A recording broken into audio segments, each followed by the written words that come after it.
Good morning, IAFF.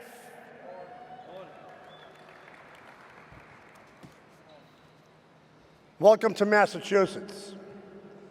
I want to thank your General President for inviting me here today. I am, besides being the president of NAGE, a vice president of SEIU, and I want to ask for a couple of favors. The laundry workers in these hotels are SEIU members. And we want you to use all your towels and all your face cloths because we want to keep those laundry workers busy and employed.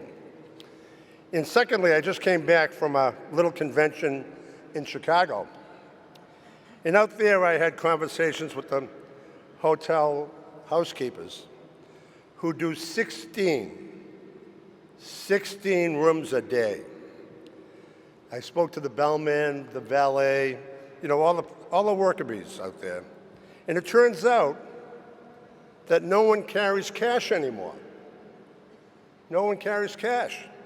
So what I want you to do is go to the ATM, take out some cash, and take care of these hard-working members with a couple of tips. They really are truly hurting.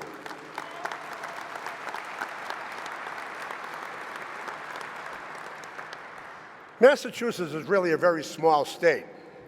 I live in Cambridge, which is across the river, across the Charles River from Boston. And I'm trying to speak slowly because we have a tendency here to talk fast. I actually live 5 or 6 miles from your General President and from Secretary Walsh, were raised and still live. And I have to be honest, more often than not, I don't understand what they're saying. So I'm going to speak as slowly as possible, or at least try. NAGE was founded 2 miles up the harbor from here at the Charlestown Naval Shipyard. My father was a shipyard worker and a union member. I actually have his membership cards on the wall of my office. NAGE represents over 150,000 workers in 41 states. They are first responders, white, blue, and gray collar workers. They are correction officers, probation officers, court officers, EMTs and paramedics. They work for the federal government, state government, city and town government, county government, and private ambulance companies. But I want to talk about the importance of those gathered here and what I view of what you do. I know it's hard to believe, but in 1971, I was hired to be a $2.50 an hour part-time aide at the Massachusetts State House. Back then, we didn't have wingtip lobbyists in their $500 suits roaming the corridors, but we had the PFFM. I was thinking, what type of person would come to fight for working people for little or no pay? But it really, truly makes sense. If your calling in life is to serve and protect, as you do, it is truly an extension of who you are. The next logical steps are to serve your membership and other public employees, because we need to go uptown together, because if we don't hang together, we will certainly hang separately. So in 1971, I'm this young aide, and there was a legendary lobbyist for the PFFM, Dusty Aylward, who sadly enough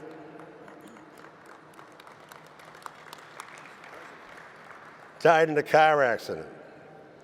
But immediately backing him up were scores of PFFM members. As I look back, the talent that represented your members is truly remarkable. You had Bobby McCarthy, Paul Lestage, Kenny Donnelly, who later became a state senator, Stretch Fallon, Marty Pierce, Bob Kilduff, John Jennings, Larry Curran, General President Kelly, Mike Mullane, PFFM President Rich McKinnon, Jay Colbert, Paul Jacobs, and I'm sure I missed somebody, and for that, I truly apologize.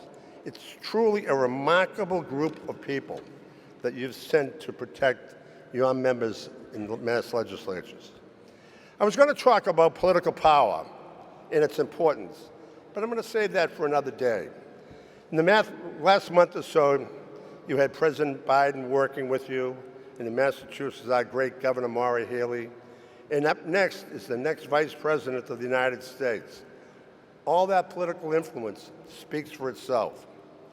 But I really want to talk about Johnny Rocca, World War II veteran, a commander of my local VFW, and for 30 years, president of the Cambridge, Mass. local PFM unit. For 30 years, John was the first one at the table. He demanded dignity and respect from the city and a fair economic package, not only for his members, but for all Cambridge employees. Cambridge has the highest paid employees in Massachusetts because of John and his e-board. These folks actually built the middle class, as many of you have done. John recently passed at the age of 98, and I'm sure John never realized, as many of you don't, that his efforts set a great course for the future generations that follow. The president of the Cambridge local, I'm sure is here, Chris Haynes, is building on John's legacy. Chris and I actually lived in the same four-family house about 2 decades apart in Cambridge, so I've seen him grow into the person that he is. So I want to thank you for what you do every day, especially Jay Colbert. It's a private joke between Jay and I. When I was driving in today, somehow Fox News editorial came up on my radio. Much to their credit, they are concerned about the low level of public discourse.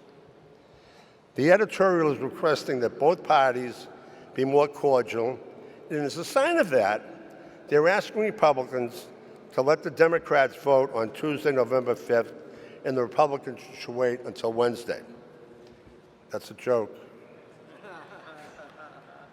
Please spread the word.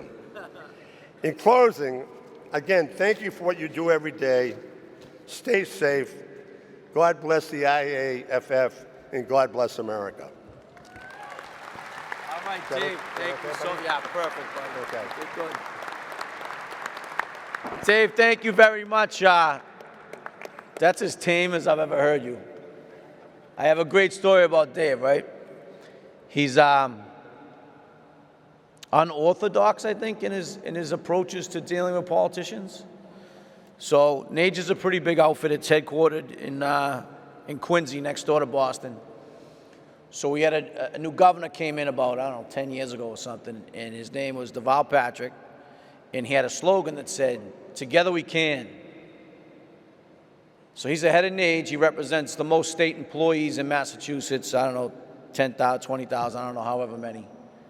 So he's asking for a meeting with the new governor. So the new governor is too busy to meet with Dave. So they have a print shop in their building. He printed up 10,000 dumped the Vol bumper stickers. "Together we didn't," it said. So as these stickers appeared all over Massachusetts, the governor was begging to talk to him. So Dave's one of those people that takes whatever path he needs to protect his members, and he's been a great mentor and a great friend of mine. So thank you, David. Thank you, Mr. President. We'll look good in the Yeah. Where's that guy?